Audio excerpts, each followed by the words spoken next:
오늘은 트랜스젠더리즘 현상에 대해 생각해 보도록 하겠습니다. 자, 그래서 오늘은요, 먼저 신학적인 기초부터 짚어보고요. 이어서 현대사회의 변화, 성경적 해석을 거쳐서 마지막으로 기독교는 그럼 어떻게 대응해야 하는가 이 순서대로 한번 쭉 살펴보겠습니다. 자, 이 관점을 제대로 이해하려면요.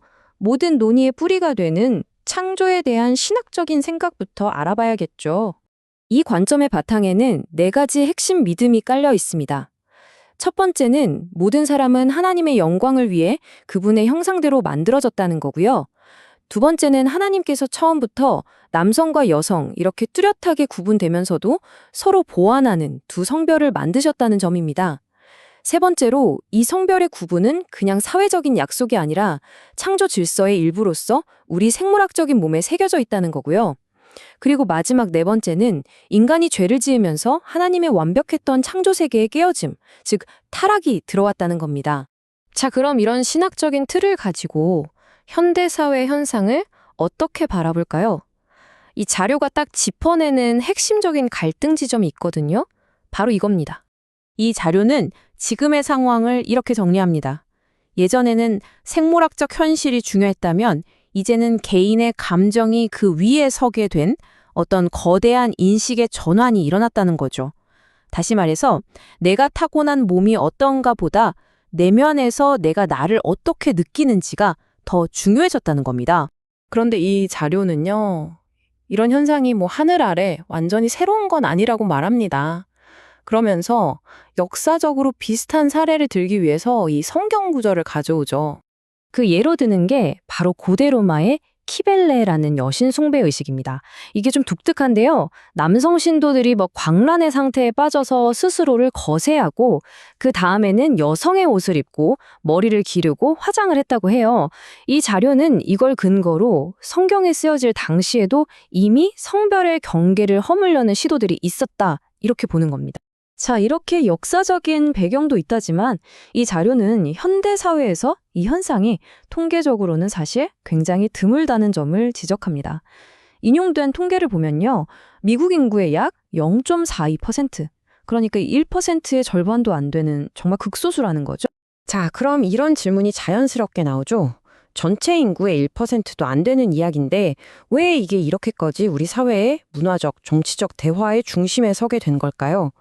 네, 바로 그 질문에 대해서 이 자료는 언어 그리고 의료 시스템 또 법이 어떻게 바뀌었는지를 살펴보면서 그 답을 찾아갑니다. 가장 주목할 만한 변화는 바로 언어에서 시작됩니다. 2013년에 미국 정신의학회 APA가 성정체성 장애라는 말을 없애고 성별 불쾌감이라는 용어로 바꿨거든요. 이게 그냥 단어 하나 바꾼 게 아니고요. 정신질환이라는 딱지를 떼고 정서적인 고통의 문제로 바라보기 시작했다는 뜻입니다. 그리고 이 변화가 치료 방식에 엄청난 영향을 미치게 되죠. 자, 용어가 바뀌니까 권장되는 치료의 방향도 완전히 달라집니다. 예전처럼 마음을 몸에 맞추는 게 아니라 이제는 몸을 마음에 맞추는 쪽으로 초점이 옮겨간 거죠. 그래서 치료 과정을 보면 먼저 사춘기 억제제나 호르몬을 투여하고 사회적으로나 법적으로 성별을 바꾸고 마지막 단계로 성전환 수술로 이어지게 됩니다. 이 자료는 이 과정에서 어떤 심리적인 치료는 권장되지 않는다는 점을 강조하고 있어요. 그리고 이런 변화가 실제 우리 사회에 어떻게 적용됐는지 보여주는 몇 가지 사례를 제시하는데요. 예를 들어 뉴욕시에서는 상대방의 성별을 일부러 틀리게 부르면 최대 25만 달러, 우리 돈으로 3억 원이 넘는 벌금을 물 수 있고요. 캐나다 일부 지역의 8학년 교육과정에서는 성별 옵션을 6가지로 가르친다고 합니다. 정치계에서는 바이든 대통령이 트랜스젠더 인사를 보건부 차관보라는 고위직에 임명한 사례도 있죠.